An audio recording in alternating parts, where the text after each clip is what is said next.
Hello बच्चों, तो स्वागत है आप सभी को फिर से मेरे एक नए वीडियो में। तो आज हम लोग देखने वाले हैं केमिस्ट्री का जो फर्स्ट चैप्टर है हमारा ठोस अवस्था यानी कि सॉलिड स्टेट।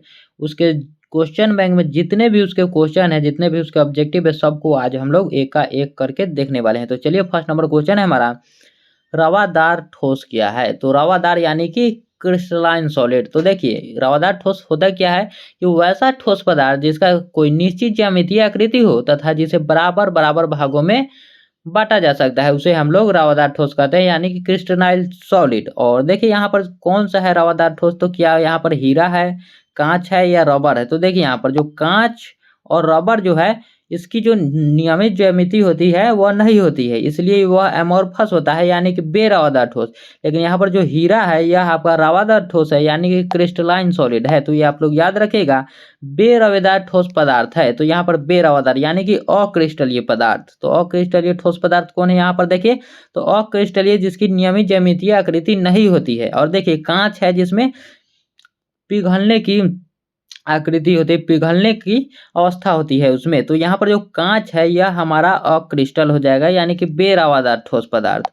और यहाँ पर देखिए बेरवादार ठोस पदार्थ का उदाहरण है। तो बेरवादार का यहाँ पर कौन सा उदाहरण है, तो यहाँ पर जो रबर है यह बेरवादार है, क्योंकि हीरा एक रवादार ठोस है यानी कि जो सहसंयोजक ठोस है, ग्रेफाइट भी है और नमक भी हमारा रवादार ठोस ही है। तो हमारे यहाँ पर ऑप्शन नंबर डी हो जाएगा, क्योंकि बेरवादार यानी कि अक्रिस्टलीय पदार्थ रबर ही है यहाँ पर।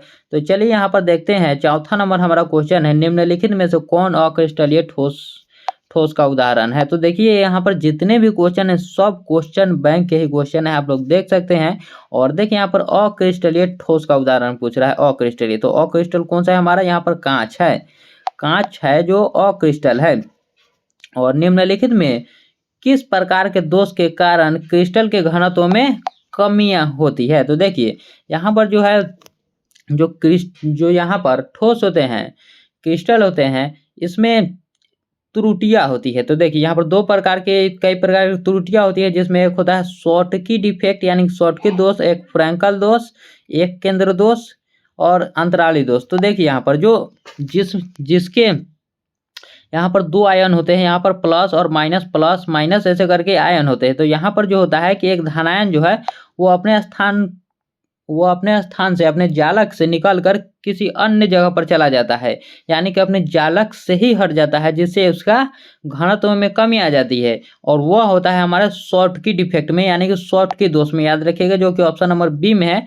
शॉर्टकी दोष के कारण ही हमारे घनत्व में कमी आती है। एचसीपी इकाई सेल में परमाणुओं की संख्या है, तो एचसीपी इकाई सेल में परमाणुओं की संख्या पूछ रहा है। देखिए एटम्स नंबर पूछ रहा है, तो एटम की नंबर हमारा होता है यहाँ पर 6। याद रखिएगा ऑप्शन नंबर जो बी है यही होता है। और अगर आपसे एचसीपी में कोऑर्डिनेशन संख्या पूछे तो वो हमारा 12 होता है। याद रखिए परमाणु की संख्या 6 यानी कि ऑप्शन नंबर बी। और चलिए यहाँ पर जो 7 नंबर क्वेश्चन है, रवा में जब इलेक्ट्रॉन ऋणायन द्वारा खाली स्थान में पकड़ लिया जाता है तब कौन सा दोष होता है। तो जब रवा में इलेक्ट्रॉन ऋणायन द्वारा अगर पकड़ लिया जाए तो यह एफ सेंटर होता है। याद रखिएगा यहाँ पर अगर धनायन की बात नहीं हो रहा है, नहीं तो वहां पर शॉर्टकी डिफेक्ट हो जाता है, शॉर्टकी दोष।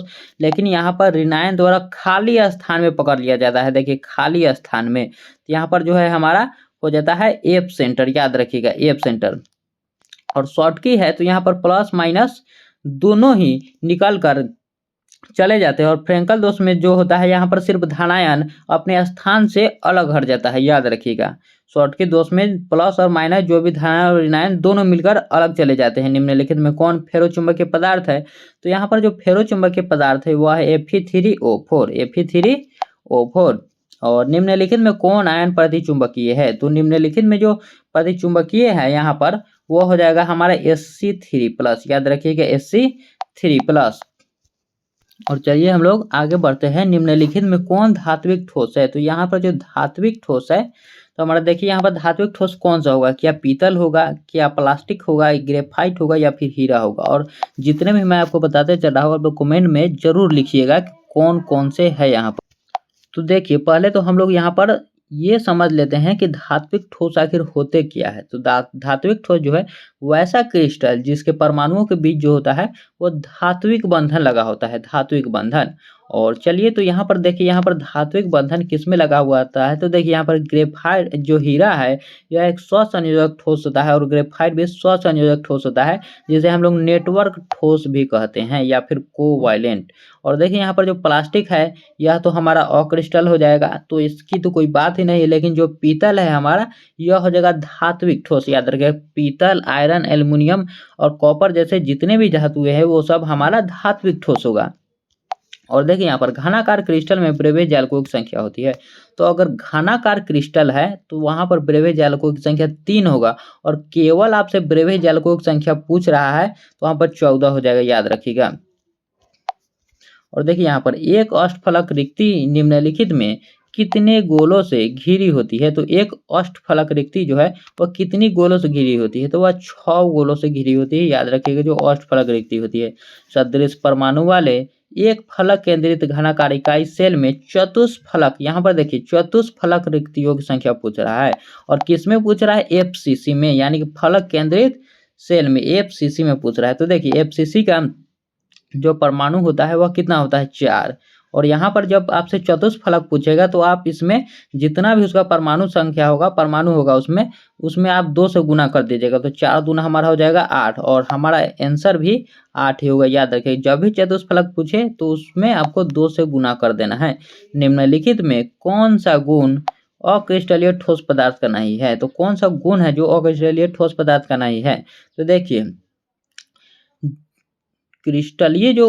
क्रिस्टलीय पदार्थ होता है वह एक असमदैशिक होता है, और फर्स्ट नंबर ऑप्शन में ही हमारा समदैशिक दिया हुआ है। तो यह जो पदार्थ है यह उसका गुण नहीं है, वह असमदैशिक होता है, लेकिन यहाँ पर समदैशिक दिया हुआ है, इसलिए हमारा ऑप्शन नंबर ए यहाँ पर सही हो जाएगा। और 15 नंबर जो क्वेश्चन है, निम्नलिखित में से कौन सा संयोजक ठोस है, यानी कि कोवैलेंट सॉलिड। तो यहाँ पर देखिए जो स्वसंयोजक ठोस है यानी कि नेटवर्क ठोस, तो यहाँ पर हो जाएगा हमारा हीरा। हीरा जो है यहाँ पर स्वसंयोजक ठोस है। किसी धातु की षटभुजीय सीमित पैकिंग संरचना में समन्वयन संख्या होती है। तो यहाँ पर क्या पूछ रहा है, किसी धातु की षटभुजीय सीमित पैकिंग में, षटभुजीय सीमित पैकिंग में यानी कि एचसीपी में, तो एचसीपी में जो समन्वयन संख्या होती है वो हमारा हो जाएगा 12 हो जाएगा। तो जो षटभुजीय सीमित पैकिंग यानी कि एचसीपी में समन्वयन संख्या जो होती है वह हमारा 12 होता है। ऑप्शन नंबर डी हमारा यहाँ पर सही हो जाएगा। तो चलिए और हम लोग 17 नंबर क्वेश्चन में चलते हैं।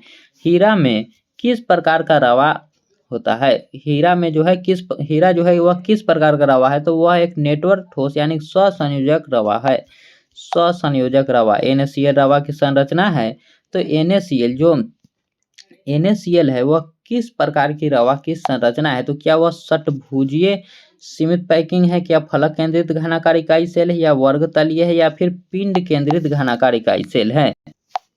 तो यहाँ पर जो फलक केंद्रित घनाकार इकाई सेल है यह हमारा जो ऑप्शन नंबर बी में है यह हो जाएगा, क्योंकि NaCl जो रवा है Na और Cl में यह टूट जाता है, जो कि फलक केंद्रित घनाकार इकाई सेल में होता है। पिंड केंद्रित घनाकार इकाई सेल में परमाणुओं की संख्या होती है। तो देखिए यहाँ पर परमाणुओं की संख्या पूछ रहा है, तो चलिए मैं आपको शुरू से बता देता हूँ। जो कि सरल घनाकार इकाई सेल होता है Sc, तो उसमें जो होता है 1 होता है, याद रखिएगा। और जो पिंड केंद्रित यानी कि जो पूछा जा रहा है उसमें 2 होता है, और अगर आपसे फलक केंद्रित पूछे तो उसमें 4 होता है। तो आपको तीनों बता दिया गया है, जो भी आपसे पूछे तो आप लोग मार दीजिएगा। तो यहाँ पर जो है पिंड केंद्रित पूछ रहा है, तो हमारा ऑप्शन नंबर ए यानी कि 2 होता है परमाणुओं की संख्या। और निम्नलिखित में कौन रवादार ठोस नहीं है, तो रवादार ठोस इसमें से कौन नहीं, यानी कि वह अक्रिस्टल कौन है। तो यहाँ पर जो ग्लास है यानी कि कांच, यह एक अक्रिस्टलीय ठोस होता है। एक क्रिस्टल में कितने प्रकार के ब्रेवेज जालक संभव है, तो एक क्रिस्टल में लगभग 14 प्रकार के ब्रेवेज जालक जो होते हैं वह संभव होते हैं। एक क्रिस्टल में कितने प्रकार के ब्रेवेज जालक संभव होते हैं, तो वह 14 प्रकार के संभव होते हैं। और देखिए पिंड केंद्रित घनाकार इकाई सेल में कितनी प्रतिशत रिक्तियाँ होती है, तो याद रखिएगा इसमें जो कुल होता है यह 68% होता है, और जो रिक्ति होता है इसमें आप 100 से अगर घटा दीजिएगा, 100 से इसमें घटा दीजिएगा तो हमारा आ जाएगा 32। तो 32 जो होता है इसमें रिक्तियाँ होती है। पिंड केंद्रित घना सेल में 32 होता है। और ये भी आप लोग याद रखिएगा कि एफसीसी में होता है 74 कुल पैकिंग होता है इसमें एफसीसी में, और जो अगर आप इसमें से घटा दीजिएगा 100 तो यहाँ पर आ जाएगा 26, जो कि उसका रिक्तियाँ होता है एफसीसी का। और आप लोग कमेंट में बताइए कि Sc का यानी कि सिंपल क्यूबिक सेल का कितना होता है। तो याद रखिएगा उसका 52 होता है, 52 होता है। देखिए सोडियम ऑक्साइड यानी कि Na2O में सोडियम की कोऑर्डिनेशन संख्या कितनी है। तो सोडियम ऑक्साइड यानी कि Na2O में जो होता है 4 होता है, याद रखिएगा। कोऑर्डिनेशन संख्या निम्नलिखित में कौन अक्रिस्टलीय ठोस पदार्थ है। तो देखिए फिर से हमारा अक्रिस्टलीय यानी कि बेरावादार पूछ रहा है, तो हमारा ऑप्शन नंबर सी यानी कि कांच हो जाएगा। तो ये आप लोग याद रखिएगा, क्रिस्टल और अक्रिस्टल में बहुत सारे क्वेश्चन आते हैं, यानी कि लगभग हर साल इससे क्वेश्चन आते हैं। निम्नलिखित में कौन बेरावादार ठोस है। तो हमारा जो बेरावादार ठोस है इसमें से कौन सा है। देखिए क्या ग्रेफाइट है, या क्वार्ट्ज ग्लास है, या फिर क्रोम मिलन है, या फिर सिलिकॉन कार्बाइड है। तो हमारा जो क्वार्ट्ज ग्लास है यानी कि SiO2 वह जो है हमारा वह एक एमोर्फस है, याद रखिएगा एमोर्फस, यानी कि हमारा जो होता है अक्रिस्टलीय ठोस पदार्थ। और यहाँ पर देखिए BCC इकाई सेल में मुक्त खाली जगह का कितना प्रतिशत होता है। तो 32%। BCC में 32%। निम्नलिखित में कौन से जोड़े में क्रमशः चतुष्फलकीय वाइड और अष्टफलकीय वाइड होते हैं। तो चतुष्फलकीय और अष्टफलकीय तो हमारा हो जाएगा HCP और CCP।